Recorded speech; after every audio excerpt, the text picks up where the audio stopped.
Hubungan Bambang Pamungkas dengan sang putri yang bernama Jen Abel kian disorot oleh publik saat ini.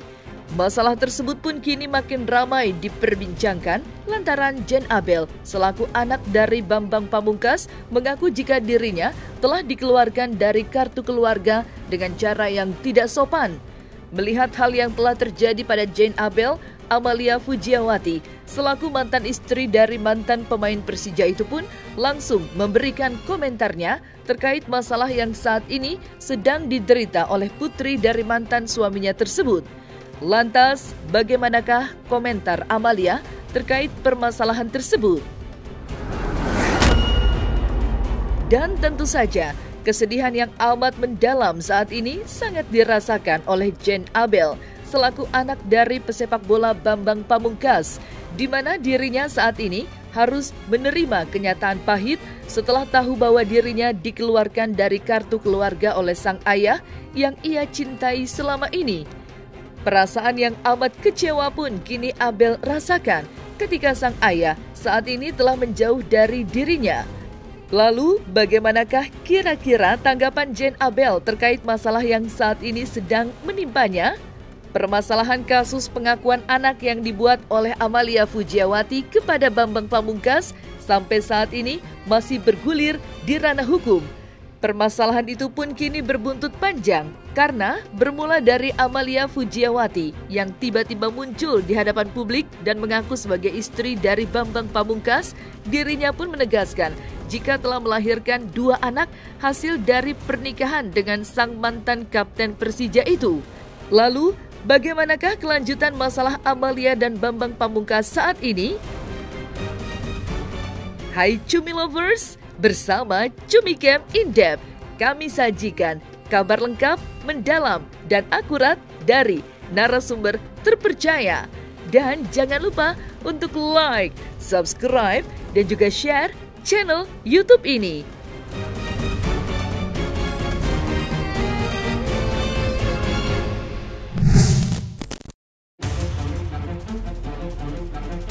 Perseteruan antara Jen Abel dan sang ayah Bambang Pamungkas sampai saat ini belum menemui titik terang.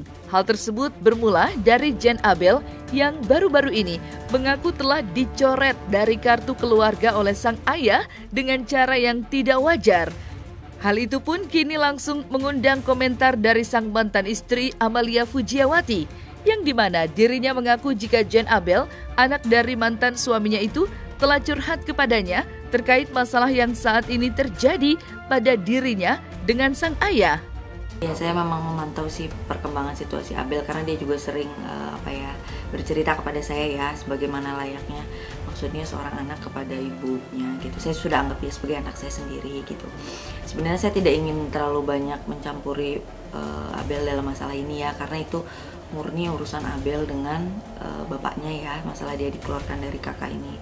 Tapi kalau saya melihatnya sebenarnya ini masalah miskomunikasi aja antara seorang ayah dengan seorang anak, karena tidak adanya komunikasi yang dibangun dari seorang bapak kepada seorang anak gitu, sehingga menyebabkan kesalahpahaman ini. Kalau saya melihat Abel itu anak yang sangat kooperatif. Apabila dia diajak berkomunikasi oleh bapaknya, tentu ketika pun dia harus dikeluarkan dari kakak, walaupun mungkin adalah perasaan sedih ya dikeluarkan dari kakak, tapi dia pasti akan menerima gitu kebijakan dari bapaknya bahwa misalkan Bel, kamu keluar ya dari kakak ini supaya administrasi kamu, kan kamu kuliah di Solo lebih mudah gitu.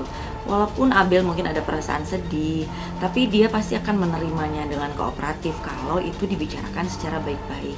Jadi saya melihatnya ini adalah tidak adanya komunikasi yang dibangun oleh seorang bapak kepada seorang anak. Nah, saya sendiri tidak tahu apa yang melatar belakangi ya kan seorang Bambang Pamungkas tidak mau berkomunikasi dengan anak kandungnya sendiri. Maksudnya seperti ini, seorang harimau pun ya kan dia tidak akan memakan anaknya. Semarah-marahnya seorang bapak atau ibu ya kan, orang tua kepada anaknya itu kan dia tidak akan jadi tidak menganggap bahwa anak itu tidak ada gitu loh. Jadi sampai tidak mau berkomunikasi, itu yang saya sayangkan. Padahal sebenarnya ini urusan yang sangat mudah gitu, tapi ini menjadi besar, menjadi bola api yang bergulir terus. Kenapa? Karena Abel dicuekin gitu. Abel datang ke rumah bapaknya baik-baik ya kan, tapi nggak dibukain pintu. Padahal di dalam rumah ada kehidupan karena terdengar oleh Abel sendiri gitu kan, menurut cerita dari Abel seperti itu gitu. Terus Abel juga berusaha menghubungi lewat WhatsApp. Dia juga pernah bilang kalau ayah, aku tadi telepon ke Pejaten, ke lurahan katanya, kalau aku sudah dipindahkan, sedangkan aku butuh administrasi, aku mau ngurus pernikahan, aku juga mau mengenalkan calonku ke ayah, tapi tidak dibalas gitu kan. Nah bagaimana Abel mau mengenalkan calonnya, ya kan, bagaimana Abel seorang anak mau silaturahmi ke seorang ayah kalau WhatsApp nggak dibales, datang ke rumahnya 2 hari berturut-turut tidak dibukain pintu. Itu yang maksud saya, komunikasi itu yang sudah hilang gitu loh. Komunikasi itu yang sudah musnah gitu antara seorang bapak dan anak. Kalau itu dibangun lagi, seorang anak pasti akan sangat bahagia gitu. Apa sih yang menghalanginya, saya kurang paham ya kan. Semarah-marahnya kita kepada seorang anak, rasanya kayaknya nggak mungkin deh sampai maksudnya memutus komunikasi itu, rasanya terlalu terlalu berlebihan lah gitu maksudnya. Walaupun mungkin misalkan Bambang Pamungkas itu dia marah kepada Abel karena Abel ini terlihat berdiri di sisi saya. Kebetulan saya sedang ada masalah hukum dengan gugatan di pengadilan agama ya dengan Bambang Pamungkas gitu. Tapi dia coba lihat dari sisi yang positifnya. Maksudnya Bambang Pamungkas sebagai seorang bapak, dia melihat anaknya Abel seperti itu, coba lihat, telusuri kenapa, bertanya gitu loh. Kenapa ya kok anak saya berdiri di sisi Amalia gitu? Pasti kan ada alasannya gitu kan. Nggak mungkin dong serta-merta seorang anak seperti itu kalau tidak ada alasannya. Kenapa dia tidak berdiri gitu? Setahu saya Abel punya alasan tersendiri gitu ya kan. Nah itu coba dihormati dulu. Kita kan harus selalu sangka baik, apalagi sama anak sendiri. Kalaupun mungkin Mas Bambang marah kepada Abel, ya dikomunikasikanlah bagaimana marah seorang bapak kepada anak ya kan. Bel, kamu kok belain Amalia ya kan, bisa kan seperti itu, kenapa kamu nggak belain ayah gitu kan, udah kamu jangan ini nih. Nah bicaralah baik-baik, kalaupun marah ya marah, tapi kan seorang ayah atau ibu kepada anaknya itu kalau marah ya selesai kan, nggak mungkin dong jadi musuh bebuyutan 7 turunan gitu kan. Kayaknya terlalu miris lah kalau sampai seperti itu gitu. Sedapat informasi saya dari Abel itu, Abel tuh kemarin katanya dipanggil oleh Dukcapil Pemprov DKI ya kan untuk mediasi. Di sana katanya Abel itu cerita dia melihat surat pernyataan dari ayahnya. Surat pernyataan dari ayahnya itu menyebutkan bahwa Abel itu dikeluarkan untuk memudahkan administrasi. Tapi memang tidak ada komunikasi dengan anaknya, itu sih yang disayangkan. Itu tuh kata orang Dukcapilnya menyampaikan kepada Abel, tanggal berapa ya Abel cerita ke saya tuh? Tanggal 27 Mei katanya, itu diajukan untuk pindah katanya. Kemudian kakak barunya, keluarganya ayahnya Abel itu terbit di akhir Juni gitu. Katanya sih seperti itu, tapi yang disayangkannya tidak ada komunikasi ke Abel sama sekali gitu. Itu saya sudah tahu, saya sudah dikasih tahu. Memang baru, saya juga maksudnya gini, tadi saya sempat baca berita ya kan, lawyernya BP itu menyampaikan bahwa Abel tuh cuman mencari alasan aja gitu masalah kakak itu, karena sebenarnya dia mau nikah katanya gitu. Tapi gimana mau nikah, orang katanya ayahnya nggak tahu menau katanya gitu, soalnya Abel nggak pernah cerita. Sekarang saya sedikit maksudnya atas nama Abel ya, walaupun mungkin dia bukan anak kandung saya, Abel itu selalu berusaha menghormati ayahnya. Saya juga tidak pernah mengajarkan dia untuk tidak sopan atau tidak hormat kepada ayahnya. Makanya saya baca sendiri screenshot yang dikirim Abel ke ayahnya itu, bahwa dia bertanya, ayah, nik aku dikeluarkan ya dari kakak, aku tadi telepon ke Pejaten, dia bilang gitu. Karena aku mau ngurus administrasi, insya Allah aku mau menikah gitu. Nah itu tidak dibalas. Sedangkan lawyernya BP bilang katanya Abel ujuk-ujuk aja ya kan mau nikah, tapi nggak cerita siapa calonnya. Gimana dia mau cerita kalau mau nggak dibalas gitu WhatsAppnya ya kan, di telepon nggak diangkat gitu loh maksudnya. Nah jadi itu yang saya sayangkan lah. Kenapa sih ini tuh masalah kecil kok, komunikasi aja, coba dibalas WhatsAppnya Abel, coba ditelepon Abelnya. Jadi masalah ini akan clear gitu. Jadi tidak nyangkut pautin masalah saya dengan Mas Bambang tuh masalah sendiri gitu. Abel ya itu urusan Abel gitu. Jadi kalaupun dia kemarin sempat berdiri di sisi saya, itu saya yakin bukan karena saya. tapi dia berdiri untuk adik-adiknya gitu loh, yang dia rasa sedarah dengan Abel gitu.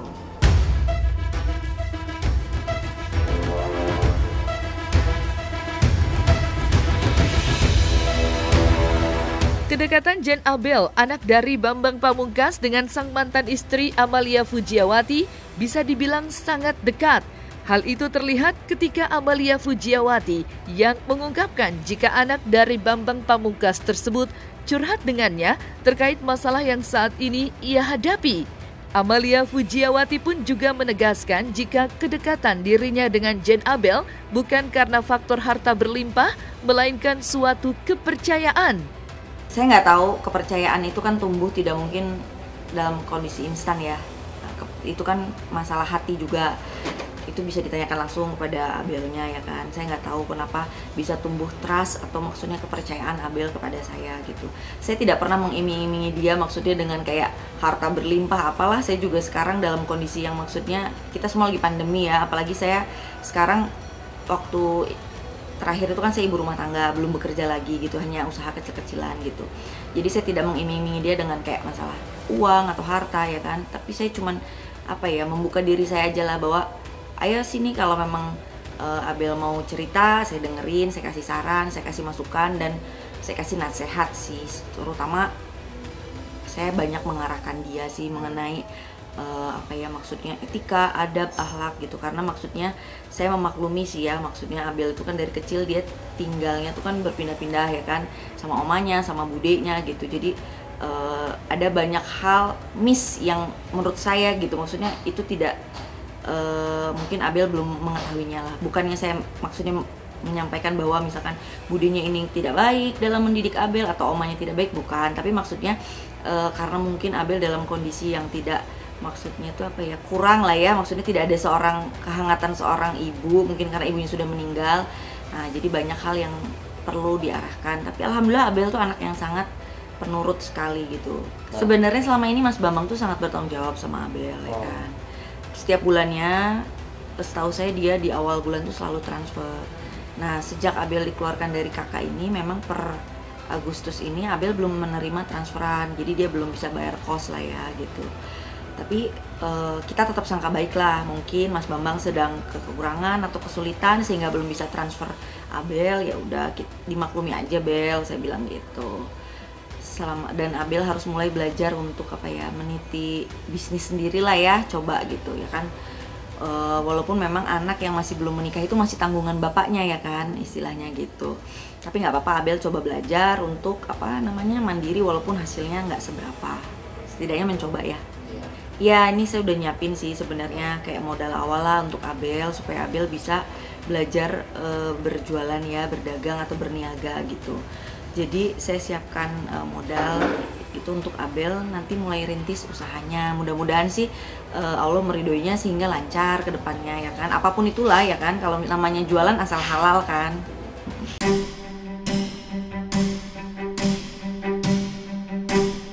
Kemunculan anak dari Bambang Pamungkas, Jen Abel, ke publik kini membuat heboh banyak orang. Hal yang menghebohkan itu terjadi ketika dirinya hadir ke hadapan publik dengan membawa sebuah fakta bahwa dirinya telah dicoret dari kartu keluarga secara tak wajar oleh sang ayah. Kekecewaan pun kini ia amat rasakan, di mana dirinya mengaku hingga saat ini belum mendapatkan jawaban dari sang ayah terkait masalah yang saat ini menimpa Jen Abel. Belum ada. Sampai hari ini, sampai jam berapa ini? Jam setengah 12 ya? Itu belum ada sama sekali. Dari pihak keluarga ayah siapapun atau manajernya atau siapanya? Belum ada sama sekali. Enggak pernah. Bener-bener ya, kayak aku bilang sebelumnya, kayak bener-bener speechless, hopeless. Jadi aku gak berharap semoga diberi hidayah, semoga cepetlah balik lagi ke ayah yang dulu gitu. Karena di sini kan aku usaha fisik, usaha komunikasi, usaha nyamperin ke rumah itu kan udah, tinggal kan gimana Tuhan membolak-balikan hati ayah gitu kan. Ayah itu lebih cool ya, maksudnya dia mainnya cantik. Jadi kalau perhatian tuh ya di belakang, kalau di depan cuma sekedar kayak tanya kabar, lagi apa. terus dikasih wejangan-wejangan gitu, terus udah tutup teleponnya. Jadi tuh telepon tuh paling lama itu 2 menit kalau teleponan sama ayah. Nah, tapi sekarang tuh emang banyak banget yang berubah, mulai dari itu nggak komunikasi, chat nggak dibalas, terus jadi ya menjauh banget. Aku tuh punya nomornya ayah itu setelah aku deket sama Bunda Malia, karena sebelumnya memang kalau hubungan sama ayah itu lewat oma atau lewat bude, karena kan aku punya HP itu sekitar SMP dan itu pun memang tetap dari bude gitu, walaupun aku punya komunikasi sendiri. Kurang tahu, tapi dulu sempet karena aku usil, jadi aku hafalin tuh nomornya ayah, aku hafalin benar. Habis itu karena nomornya juga gampang, jadi kadang kalau misalnya lagi ada event telepon itu kan, terus aku minta telepon rumah, aku telepon emang gak diangkat sebenarnya, cuma kadang diangkat, kadang enggak gitu. Nggak dibukain pintu, nggak ada respon dari dalam juga, dan nggak ada upaya buat yang dalam tuh untuk udah nanti pas dia pulang telepon deh, tuh gimana kita serah deh gitu. Maksudnya kalau emang nggak mau ketemu sama aku ya, tapi emang nggak ada. Justru security-nya malah ngusir. Jadi security-nya tuh malah bilang kalau bapak nggak ada, bapak lagi di apartemen, bapak lagi ada acara ini. Sebenarnya aku tahu kalau emang ada orang di dalam. Maksudnya ya sekarang gini logikanya, aku kan sempet usil matiin saklar. Ketika kalau saklar dimatikan dan rumah itu memang kosong, ya nggak usah dihidupin lagi. Maksudnya kan hemat listrik lah ya bisa dibilang. Tapi itu dihidupin lagi berkali-kali ketika ada orang di dalam. Itu tadi ngambil surat pindah kan, setelah diajukannya kakak permohonan untuk pengeluaran kan ada surat pindahnya. Di situ kan buat diajukan ke kota di mana aku pindah atau di daerah mana aku pindah untuk dibikinkan kakak baru. Nah itu yang mau aku minta buat, karena di Solo aku telepon bude katanya memang suratnya belum sampai, berarti kan otomatis masih di ayah. Nah itu yang mau aku ambil.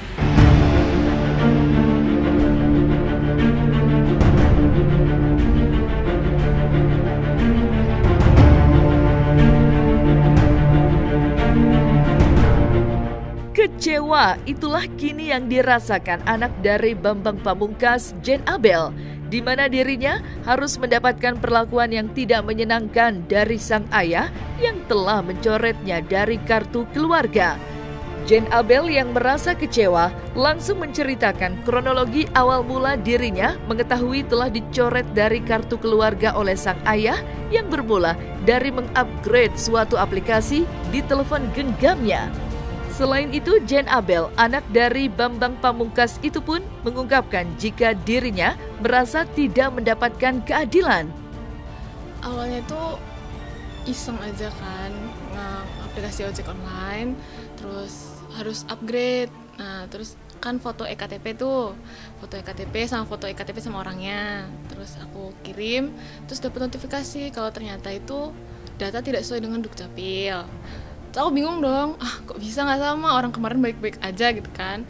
Terus akhirnya aku telepon ke kelurahan kalau ternyata memang sudah dikeluarkan. Terus aku tanya siapa yang ngurus, gitu kan. Terus Pak RT, kan. Aku tanya ke Pak RT-nya, aku cari nomor Pak RT, habis itu katanya Pak RT, emang Pak RT udah bikin surat pengantar untuk mengeluarkan aku atas permintaan orang tua. Nah, terus kata Pak RT, ya saya cuma melakukan apa yang disuruh aja, atau itu juga orang tuanya, masa anaknya nggak tahu, kan saya nggak tahu apa-apa kan, kata Pak RT gitu. Terus ayah kan, terus aku telepon ayah, ternyata ayah nggak diangkat. Terus juga kata Pak RT emang dipindahin ke Solo kan. Akhirnya ya udah aku tanya bude, katanya surat pindahnya belum sampai ke bude, berarti kan otomatis masih di ayah kan. Nah terus kebetulan kemarin itu aku di Jakarta kan, ya sekalian aja lah ya minta gitu kan, langsung kan nggak perlu kirim-kirim lagi gitu kan. Terus sekitar 2 harian gitu aku kesana, itu hari pertama tuh bilang nggak ada orang, padahal sebenarnya ada di rumah. Lucu aja gitu, kenapa bilang nggak ada di rumah gitu kan, padahal ada di rumah. Terus ya udah, awalnya sih karena ojek online itu semua terdaftar di kakaknya ayah, terus aku juga bikin KTP di alamatnya ayah kan. Cuma kemarin pas itu nggak sesuai Dukcapil kan, bingung juga dengan siapa nih yang ngubah gitu kan, bingung juga kalau nggak dikasih tahu apa-apa sama sekali kan. Aku taunya itu sekitar 3 minggu 3 mingguan setelah kakak itu sudah selesai, sudah jadi keluar gitu, terbit yang baru gitu, tanpa ada akunya. Nah gitu, kecewa ya pasti kan. Terus merasa nggak adil juga.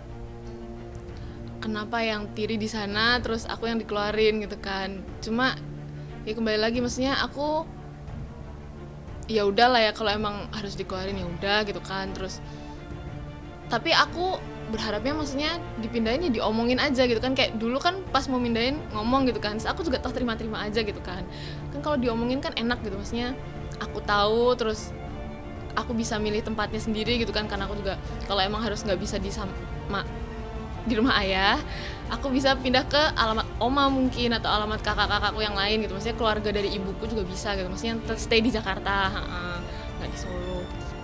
Mungkin hidup ini tuh cuma sebentar, jadi udahlah dramanya nggak usah terlalu banyak drama.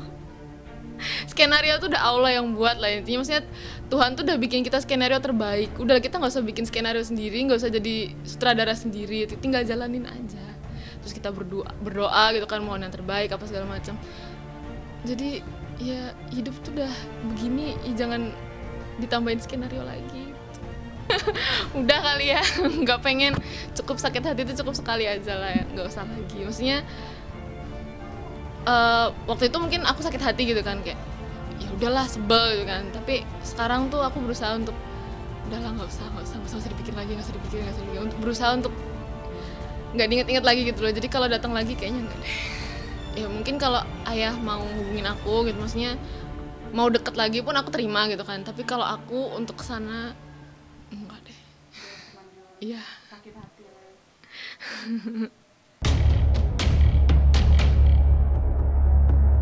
Perasaan kecewa kini tak hanya dirasakan anak dari Bambang Pamungkas, Jane Abel, namun kekecewaan itu saat ini juga dirasakan oleh sang mantan istri Amalia Fujiawati, di mana dirinya sampai saat ini belum mendapatkan jawaban perihal pengakuannya atas 2 anak yang berasal dari hasil pernikahannya dengan mantan pemain Persija itu. Kasus permasalahan yang kini dialami Bambang Pamungkas dan sang mantan istri Amalia Fujiawati pun diketahui masih berjalan. Hal tersebut pun terlihat ketika Amalia Fujiawati mengungkapkan keikhlasannya atas kasus yang kini sedang berjalan. Kalau masalah perkara dengan Mas BP itu kan sedang berjalan ya, biarkan saja. Apapun hasilnya, saya sudah menerimanya dengan ikhlas. Saya sudah berusaha dan berjuang untuk anak-anak saya. Kita tetap optimis aja gitu. Allah pasti akan memberikan jalan yang terbaik untuk anak-anak saya gitu. Iya, tes DNA itu tadi alhamdulillah tadi majelis hakim sendiri yang menyampaikan untuk siapkan tes DNA. Berarti kan itu sinyal positif ya Bu ya? Sinyal positif. Untuk meyakinkan keyakinan hakim. Kalau waktu kan sebetulnya kan hakim menyerahkan kepada kami ya, antar lawyer gitu kan, berkoordinasi kapan mau tes DNA atau apa. Sebenarnya kan kami di sini agak ini ya, agak keberatan atau agak khawatir. Kenapa? Khawatirnya itu Pak Bambang sendiri nggak mau melakukan tes DNA. Nah di sini kami kalau memang tidak mau ya kami menyerahkan lagi kepada hakim. Kami mohon lagi kepada hakim upayanya seperti apa apabila pihak tergugat tidak mau dilakukan tes DNA gitu kan. Apakah kami bisa untuk DNA pembanding kakaknya ini kan, dari adiknya ke kakaknya sebagai anak kandung dari Bambang Pamungkas sendiri gitu kan. Ya kami nanti tetap mengupayakan harus ada tes DNA. Lanjut aja. Kalau kemarin aja kan lewat lawyer kami ya, Pak Ali Nurdin, beliau menyampaikan kalau memang ini adalah suatu kebohongan yang saya buat-buat gitu. Silahkan laporkan ke Polda Metro Jaya atau ke kantor polisi manapun lah, laporkan kami untuk pencemaran nama baik bahwa kami itu berbohong atau pencemaran nama baik, silahkan. Saya tunggu tantangannya. Kalau memang ngerasa nggak kenal sama saya, nggak ngerasa pernah menikah dengan saya, nggak ngerasa kalau pernah menyayangi Anjani anaknya, silahkan laporkan. Ayo sesegera mungkin gitu. Saya tunggu. Intinya kita lihat dulu di dalam pembuktiannya, itu kan ada alasan atau dasar yang kemudian kenapa itu kemudian harus dilakukan atau tidak, kan gitu. Tidak ujuk-ujuk ya, kalau bahasa Jawa saya itu ujuk-ujuk ya. Tiba-tiba harus tes DNA, enggak kan. Dia misalkan ternyata dia punya hubungan perkawinan misalkan antara penggugat dengan orang lain, sampai detik ini belum ada putusan entah itu pisah ya, masih berkekuatan hukum misalkan, belum ada batal misalkan. Bagaimana kemudian harus minta pertanggungjawaban pada orang? Logikanya seperti itu. Menunggu diperjelas sama pengadilan. Pengadilan belum memberikan kesempatan kepada kita untuk mengajukan alat bukti. Di alat bukti itu akan memperjelas layak atau tidak untuk dilakukan itu. Jangan sampai kepentingan dari klien saya terganggu. Bukan masalah nggak mau, tapi jangan sampai terganggu, gitu loh. Terganggu dalam arti ini kan banyak kegiatan. Kondisi sekarang semua kan serba hati-hati sebenarnya dengan kondisi pandemi seperti ini. Nah, meluangkan waktu, ya kan, itu sangat berpotensi dan membahayakan, gitu loh. Itu yang harus jadi pertimbangan. Nah, selesai sudah Cumi Lovers bersama Cumi Camp In Depth. Kabar lengkap, mendalam, dan akurat dari narasumber terpercaya. Dan jangan lupa untuk like, subscribe, dan juga share channel YouTube Cumi Cumi.